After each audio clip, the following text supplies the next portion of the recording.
So we start, I suppose, that why have we changed, or why are we changing it? It has been looked at for a number of years. A lot of bodies think that the rules are overcomplicated, they're too hard to interpret, and there's been a concerted effort over the last 4 or 5 years with a working body to try and update the rules, try and make it a bit more straightforward, and the rules of 2019 is what we have. So basically, as you can see on the screen, the principles of the game are to be easily understood and applied by all golfers, to be simple, consistent and fair. And I think if you do what's fair, you'll never be far wrong. You know, you play by the rules and in the spirit of the game. We definitely support prompt pace of play, and we act with integrity and honesty in all aspects of play. That's what golf is, one game where it's all about integrity and honesty.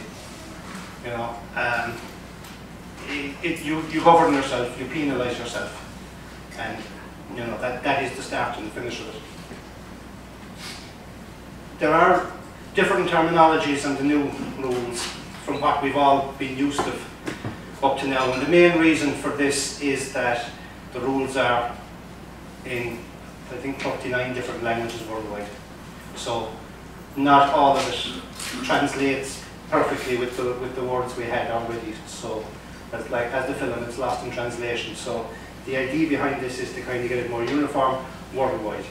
So if you just look on the left, we have what are our old terms that we've all got very used to, and I have no doubt that I'll say some of them tonight because it's what we're used to.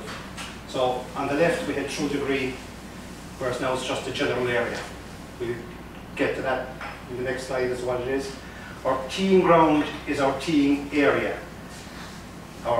What were our hazards are now penalty areas. Wrong putting green is just wrong green. Our outside agency is now an outside influence. What was our abnormal ground condition is now an abnormal course condition.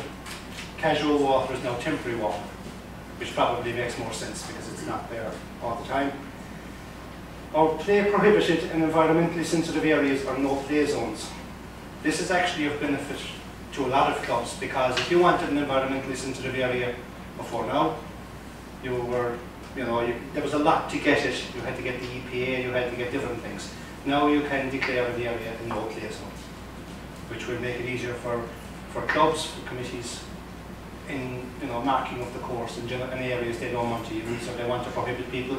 It's not a case here now, but it would have been maybe 15 years ago when you had the plantations first, and you didn't want people going into where the tracks were in case they'd fall over and get injured or this or that, whereas you could have made it a no play zone now. Okay?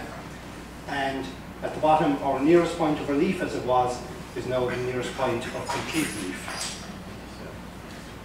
Okay, so ready golf, I suppose it's something we aspire to. Obviously it does not work in match play, but for ready golf, it's playing out of turn in a safe and responsible way. 2 or more players are allowed and encouraged to play out of turn for convenience and to save time. I mean, it's not really, if you don't want some person walking up the middle of the fairway when you're 200 yards from the green and they're 150 and standing directly in front of you. It's not, the game is still meant to be enjoyable. It's just, I think, at a common level, it's just to be ready to play. You don't have to, we would rather say you stay behind the guy, it's the safest place to be, or lady, but that you could go forward and stand to the side, so that it just speeds up the play. And pace of play around the golf is meant to be played at a prompt pace. The next one is it's recommended that a player makes a stroke in no more than 40 seconds. I suppose it's ideal. For some shots, 40 seconds is a long time. For some, it's not. I mean, conditions dictate an awful lot.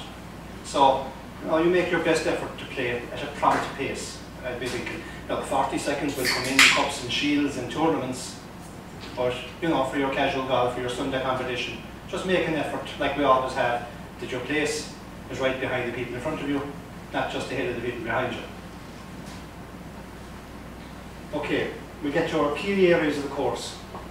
So we have a general area, we have 5 areas, I suppose. We have our general area, our teeing area, bunkers, penalty areas, and the putting green. these would be examples of what we have. Number one is our teeing area. Number two are the bunkers that you can see here and here. Number three are our penalty areas. So our penalty area could be what was a hazard, or it could be just an area with no water in it that is determined to be a penalty area. And number four down here is our putting green. And the other one, every place else, is known as the general area, close enough to what they used to be through the green before. So basically, there are your 5 determined places